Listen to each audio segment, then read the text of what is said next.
Halo teman-teman semua, ketemu lagi. Apa kabar nih? Udah lama ya nggak pernah lihat aku di YouTube channel aku yang selalu membahas One Piece setiap hari Jumat atau sehari seminggu sekali untuk membahas cerita-cerita baru. Ya karena aku sekarang udah mulai agak sedikit kesibukan, jadi kalau ada waktu aku akan terus membahas channel One Piece.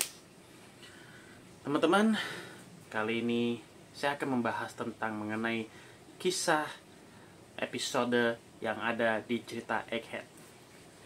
Nah, di sini ada beberapa pembahasan penting mengenai Egghead yang ada di arc cerita Egghead One Piece, yaitu adalah Time to Fight. Ada beberapa fakta-fakta yang terjadi yang ada di Egghead saat ini. Yang pertama di sini teman-teman, karena Vegapunk sudah terlampau jauh mengkaji Void Century, maka di cerita ini aib pemerintah dunia sudah sedikit terbongkar ke publik. Nah, di sini teman-teman, perang ideologi itu masih berlanjut. Lalu di sini Vegapunk mengatakan bahwa dia meminta maaf kepada semua publik di dunia New World atau seluruh dunia One Piece karena Vegapunk di sini berkontribusi membuat senjata atau semacam senjata yang bisa memusnahkan satu negara yang menyebabkan negara ini Lucia hilang. Kalian mau tahu apa senjatanya?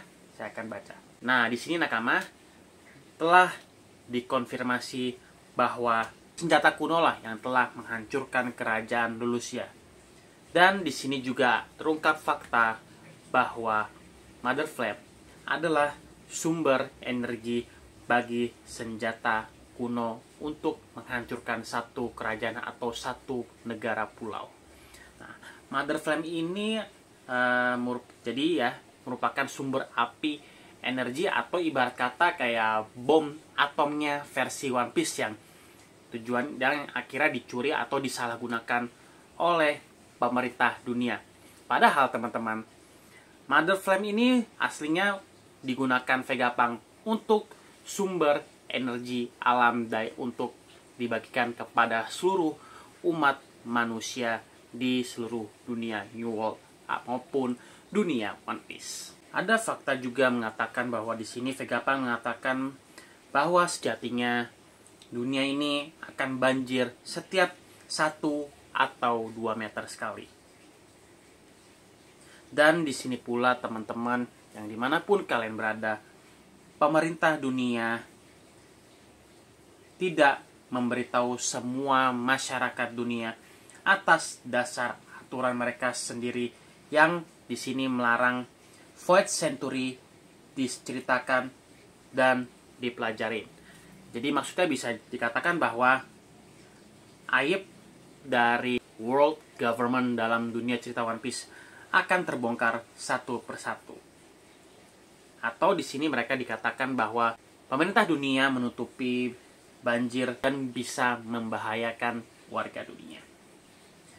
Lalu di visual selanjutnya atau di cerita selanjutnya dalam cerita fakta Vegapunk yang ada di cerita Arc Egghead One Piece, Vegapunk di sini sujud meminta maaf pada dunia karena di sini baru kali ini dia memberikan informasi yang bersifat sensitif pada seluruh dunia.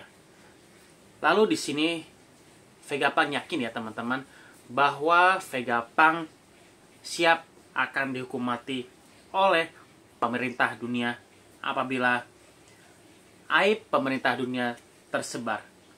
Yang di mana di sini ternyata Vegapunk bekerja di bawah tekanan pemerintah dunia.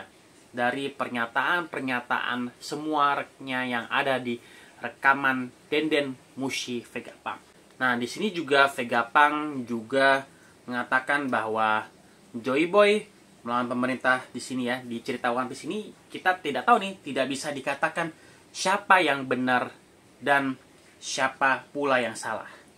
Karena mereka di cerita One Piece ini, di abad kekosongan ini, mereka beda ideologi yang justru dengan pendapat ini bisa membahayakan dunia dalam peperangan tersebut.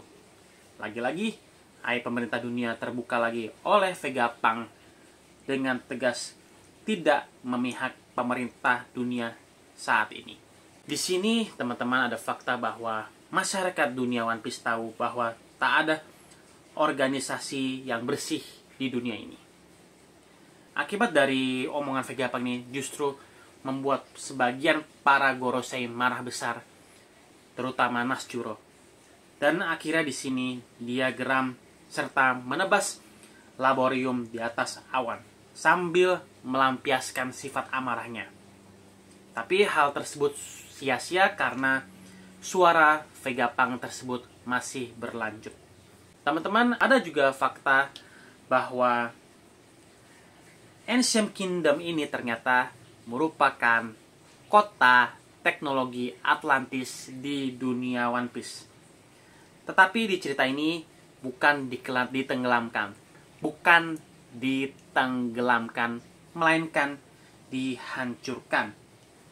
Dan faktanya adalah kemudian kota Atlantis Ancient Kingdom di dunia One Piece memiliki teknologi yang sangat canggih, yaitu senjata-senjata yang canggih yang telah diciptakan 900 tahun yang lalu, yang faktanya tidak bisa kembali diciptakan oleh Vegapunk itu sendiri di masa sekarang. Tapi kita tidak tahu nih, apa senjata-senjata canggih yang ada di kota Atlantis Ancient Kingdom abad kekosongan tersebut. Karena sebagian cerita abad kekosongan di cerita One Piece ini satu persatu terungkap dan satu persatu sebagian juga belum terungkap. Lalu di cerita panel One Piece ini, saya akan menjelaskan beberapa teori kekuatan robot kuno di tanah Egghead. Di sini, apa sih kemampuan robot kuno tersebut? Padahal di visual ini dikatakan sudah rongsok dan robot tersebut gagal melawan pemerintah dunia dalam peperangan.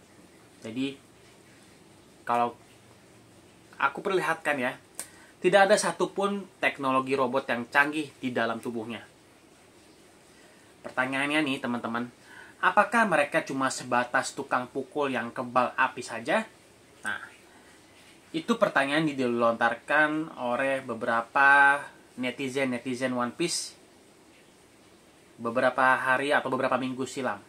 Nah, di sini nakama, bagiku, kekuatan robot ini adalah setiap kali dia nongol dalam chapter, maka robot tersebut akan membawa jadwal libur untuk cerita One Piece. Nah, ini hanya joke doang ya pemirsa.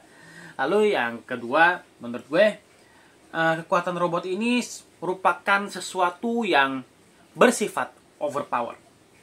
Dimana robot kuno ini bisa menghancurkan pemukiman musuh sekali atau 2 kali pukul.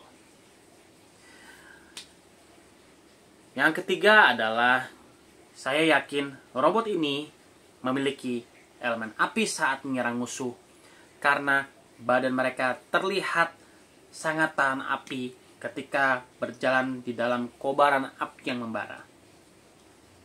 Yang keempat, di teori selanjutnya, karena diyakini sebagai kru atau anak buah Joy Boy, di sini aku yakin bahwa mekanisme dari robot kuno ini ternyata mungkin bisa berpikir dan bertindak tanpa adanya pengendalian macam pacifista yang terikat. Secara otoritas, robot ini juga mematuhi Joy Boy dan bisa dibilang teman-teman, mereka juga bisa bertempur dengan keinginan mereka sendiri. Lalu robot tersebut memiliki skill combat dengan memakai senjata tajam dan api. Dan teori menurut gue yang paling spesial menurutku, gue ingin robot ini bisa menembakkan senjata sinar laser yang skalanya jauh di atas Radical Beam, Franky, dan pacifista lainnya. Nah, para nakama sekalian, dimanapun kalian berada, baik dalam tanah air maupun luar negeri, ternyata di bagian akhir chapter One Piece, salah satu cyborg pengkhianat Vegapunk bernama York memberitahu Gorosei bahwa rekaman asli yang semua yang diomongin Vegapunk berada di dalam robot tersebut. Sontak ini membuat para Gorosei kaget dan mereka kemungkinan siap-siap melawan robot tersebut. Ada beberapa pendapat atau teori mengatakan bahwa Old Robot yang di Egghead kemungkinan akan dihancurkan Gorosei. Nah, karena robot tua ini di Egghead cuma satu dari sekian puluh robot saat ini tersebar di New World, jadi robot ini menunggu Luffy datang ke arahnya. Karena dari kekuatan Sangatnika buah iblis Luffy merupakan pewaris buah iblis dari Joy Boy, yaitu seorang legenda bajak laut terdahulu yang telah berperang melawan 20 kerajaan karena berbeda pendapat ideologi. Dari sini, apakah kru Mugiwara no Luffy bisa selamat oleh robot kuno tersebut? Lalu, apakah siaran Vegapunk sebagian akan dihancurkan oleh Gorosei atau siaran Vegapunk ini masih berlanjut? Nah, apa yang akan terjadi selanjutnya? Mungkin teman-teman, mari kita tunggu di cerita chapter selanjutnya. Sekian dari saya, dan jangan lupa ya teman-teman, share, comment, subscribe, and like di YouTube channel aku. Sekian sekali lagi dari gue. Mohon maaf apabila ada kesalahan. Konnichiwa, sayonara, nasada desu ka.